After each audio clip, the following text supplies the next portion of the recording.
First and foremost, let me thank Pastor Stacy Latimer for allowing me to be a part of this mandate that we created so many years ago. Oftentimes, schedules and budgets will not allow me to be with you. I thank God for modern technology, so I have an opportunity to share with you. A little history for those of you that weren't there the last time. When the Lord gave me the mandate and said that I was to operate on a platform of Nomoshame, He also defined what shame was. What is it? I'm glad you asked. We could go into clinical and psychological definitions, but I think the one that the Lord coined in my spirit is the best one. Shame is still hurting and marginally existing.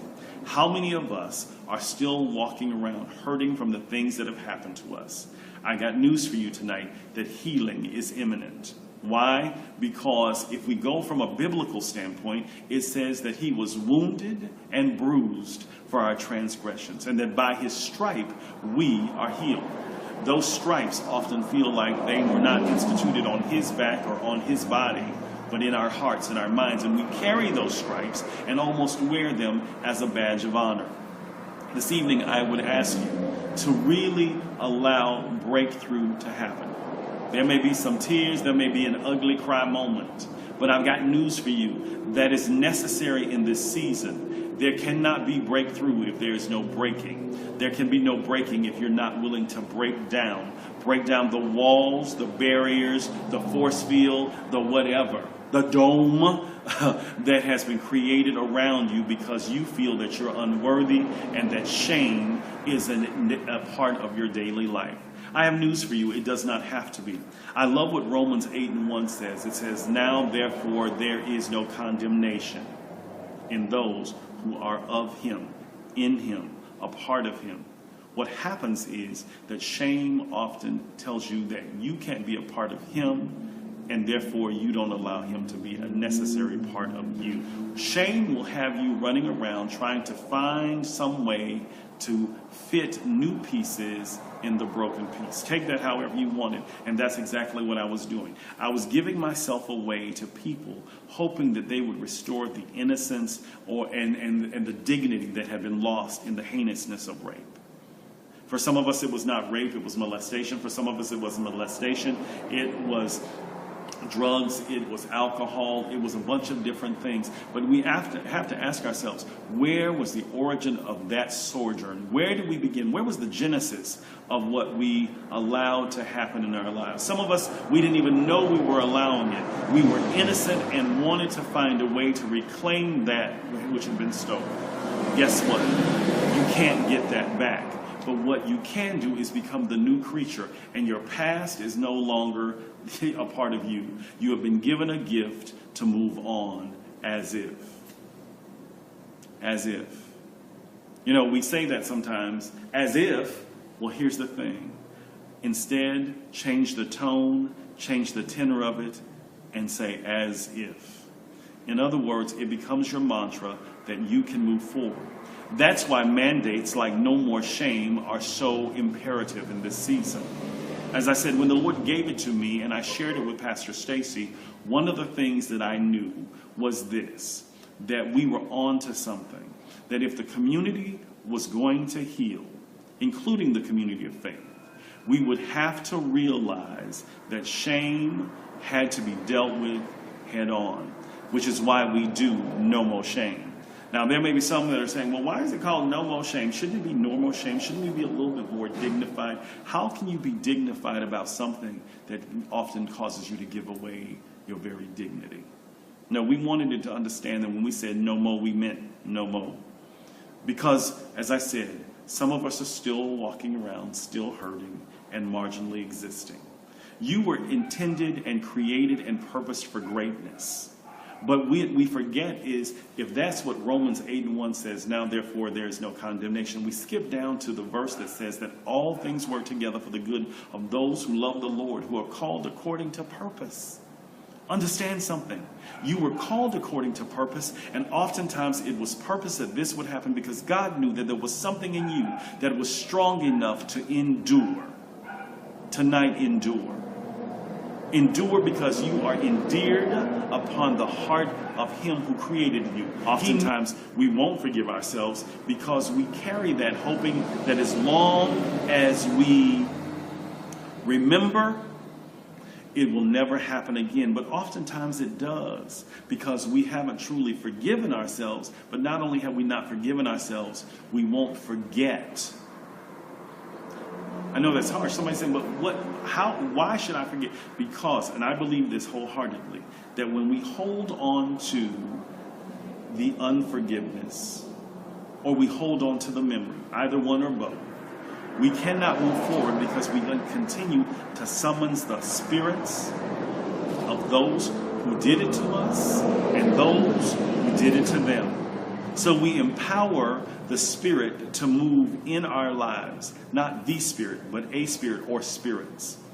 I believe that a lot of what has happened, and to those of us who have not recovered from shame and its post-traumatic stress, is that we went to drug houses, crack houses, hoe houses, bath houses, the tricks house, the booze house, and we allowed them to come over in the middle of the night. And we found ourselves with memories and often health disparities that we can't get rid of. Some of them, yeah, there was a pill or a shot. But there's some other things, especially HIV and Hep C, or Hep in general, that are reminders, much like the internal scars and the damage to my body that I still have to deal with. We often, the reason that I can deal with this medically, I can deal with this emotionally, but oftentimes we are not dealing with this. Let me share a story with you.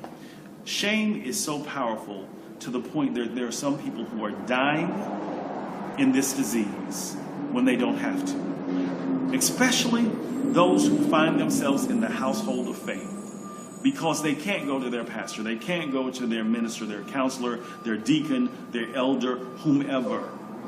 Because if they go and they share, they have to admit more than they're willing to disclose. I have a friend of mine who is now gone, and I won't mention his name, but he was an up-and-coming, powerful force in the gospel community. He was offered an opportunity to move away from the city where he lived because his greatest fear, and that fear, the false evidence that was appearing real, was implemented by his shame. So it was offered to him to move clear across the country and become a part of a respite program that would allow him to get the proper drugs and begin his process to healing. Not a cure, but to healing, and that he could have a productive life. He was so afraid that someone in the gospel community and in the community of faith would see him and out him and figure out what he was going through, which was, at this point, AIDS and HIV, that instead he died in shame. What does that say to us? That we still got work to do on ourselves and on others, in our community, in our churches. Pastors, if you're listening tonight, it is time for you to move beyond the misnomer that AIDS and HIV is, and now Hep, is a disclaimer of disdain from him. I beg to differ with you. If you preach Calvary and the cross, it says that by his stripes we are healed. But it also says that we are forgiven of our sins. And oftentimes, while he has forgiven us, we have a hard time forgiving ourselves because we can't come to a place of forgiveness. I know that I was supposed to only have 12 minutes in this video, and I hope that you allow me the few extra minutes to really say to you today that if you find yourself in this place where HIV and AIDS is a part of your daily life, no longer accept this as a mandate of disdain from God, but understand that in your destiny you can deal with this. Why? By first facing the shame and forgiving yourself, and not even caring about the forgiveness of others because he has forgiven you. Church, we need you. Faith leaders, community leaders, we need you to create safe spaces where shame can be dealt with, but not only shame, but the disparities of the shame. Whether that is sickness, mental illness, or even displacement.